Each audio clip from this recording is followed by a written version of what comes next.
Pourquoi tu n'arrives pas à perdre du poids? C'est un problème récurrent que je vois chez beaucoup de personnes.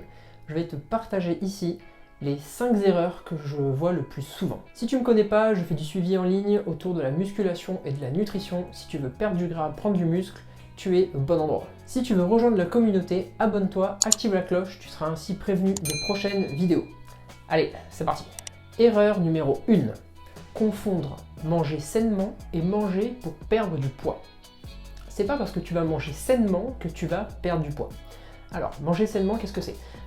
Manger sainement, ça va être avoir assez de protéines, avoir des légumes, des fruits pour avoir toutes les vitamines et minéraux, avoir des sources de lipides variées de qualité, pareil pour les glucides. En fait, tu vas faire attention à ta santé. Alors que manger pour perdre du poids, ça va être surtout les quantités, c'est les calories qui régissent la perte de poids. Manger sainement n'est pas une condition suffisante pour perdre du poids. Si tu manges de façon saine, mais au-dessus de tes besoins, si tu manges énormément de calories, même si ce sont uniquement des aliments sains, tu ne vas pas perdre de poids, tu ne vas pas perdre de gras. Mais bien sûr, il est plus facile de perdre du poids avec une alimentation saine.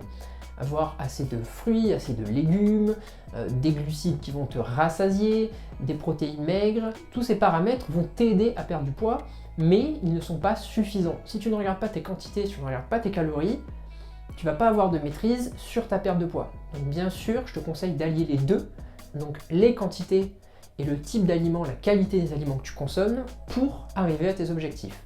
Tu vas ainsi supporter ta santé et réussir à perdre du poids. Erreur numéro 2. Avoir une approche trop radicale, une approche trop rapide.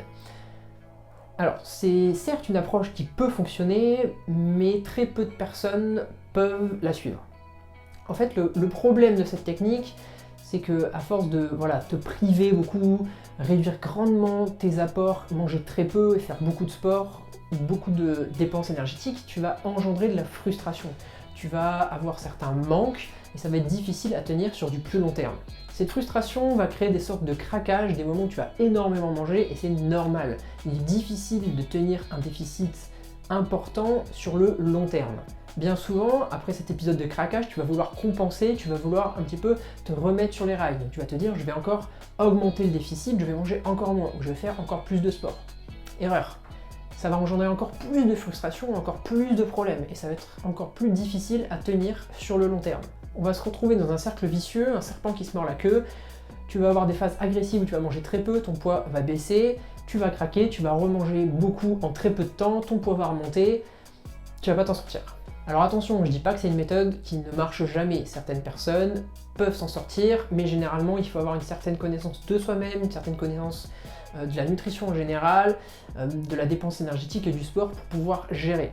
D'ailleurs, si tu es intéressé, j'ai fait une vidéo complète où je t'explique clairement, étape par étape, une méthode précise pour effectuer une perte de gras sans le reprendre. Je te mets la petite fiche là, plutôt ici je pense, pour que tu puisses aller voir tout ça. Erreur numéro 3, tout miser sur le sport. Voilà, je vois des personnes qui se disent oh, c'est bon, moi je fais du sport presque tous les jours, du coup je vais perdre du poids, c'est bon. Et à côté, si tu te fais McDo, raclette, apéro, ça va pas fonctionner. C'est pas parce que tu fais du sport que à côté tu peux manger n'importe quoi et que forcément tu vas perdre du gras. Oui, je te recommande une activité sportive, c'est bon pour la santé, ça fait du bien, on se sent beaucoup mieux, mais ce n'est pas une condition suffisante, ce n'est pas ça qui va te permettre de perdre du gras. Car tu as beau faire du sport, si au final t'es pas en déficit énergétique, s'il n'y a pas une différence entre l'énergie que tu amènes et l'énergie que tu dépenses, tu vas pas perdre de gras. Mais le sport va t'aider à être en bonne santé, à augmenter ta dépense énergétique, donc vraiment, oui, je te le recommande. Erreur numéro 4, le sommeil. Je suis passé par là aussi. Ne néglige pas ton sommeil si tu veux opérer des changements corporels. Le sommeil est souvent sacrifié dans nos vies. On travaille beaucoup, on a différentes activités, on voit nos amis, on voit notre famille, on se couche de plus en plus tard, on se lève de plus en plus tôt, on dort moins. Erreur. Dans une étude dans le cadre d'une perte de poids, l'amélioration du sommeil a permis de faire passer la perte de masse musculaire de 80 à 20%. On constate donc ici une meilleure conservation de la masse musculaire en déficit calorique. Mieux et plus dormir peut te permettre de conserver ta masse musculaire. Une autre étude, toujours dans le cadre d'un déficit énergétique, a montré qu'un mauvais sommeil a diminué la perte de graisse et augmenté la perte de muscle. Un manque de sommeil entraîne notamment une augmentation de l'appétit, une diminution de la récupération, une diminution du métabolisme de base, une moins bonne utilisation et assimilation des nutriments et une baisse de la production de testostérone. Donc pour faire simple, dormir mieux et dormir plus va te permettre de perdre plus de gras et de prendre plus de muscles. Je pense que c'est tout bénef. Erreur numéro 5. Ne pas être assez responsable et assez patient. Alors ce que je vais dire là va peut-être pas plaire à tout le monde, mais ça reste mon avis. Prends tes responsabilités. Si tu n'arrives pas à perdre du poids, ce n'est pas à cause de ton travail, c'est pas à cause de ta génétique, de ton patron, de Monsieur Durand ou de Madame Michel. On a tous le même nombre d'heures dans une journée, on peut tous faire des meilleurs choix. Prends tes responsabilités. Ce que je veux dire par là, c'est que tu peux changer ton mode de vie, tu peux essayer de mieux comprendre comment fonctionne la perte de poids, essayer d'apprendre, faire des tests, essayer de trouver du temps. Le temps, c'est une question de priorité au final. Essayer d'être plus actif, de faire des changements dans ton alimentation, de prendre ta vie en main. Ce n'est pas la faute des autres, tu es responsable de ta vie. Et sois patient. Perdre du gras peut prendre du temps, ça dépend bien sûr de chacun, on est tous différents, ça dépend de la quantité de masse grasse que tu veux perdre, mais on n'obtient pas un physique fit, esthétique en quelques semaines, même en quelques mois, c'est assez difficile.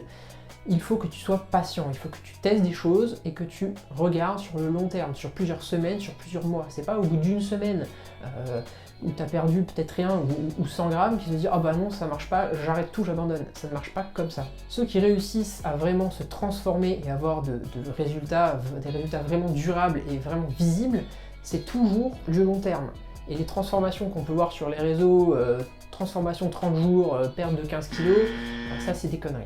Si tu ne sais pas trop par où commencer pour débuter ta perte de gras, j'ai créé un e-book avec plein de conseils, des entraînements, des recettes que tu peux télécharger dès maintenant. Le lien est en description. Si cette vidéo t'a plu, pense à mettre un petit like. C'est la meilleure façon pour me soutenir. Je te remercie pour ton attention et je te dis à la prochaine. Ciao!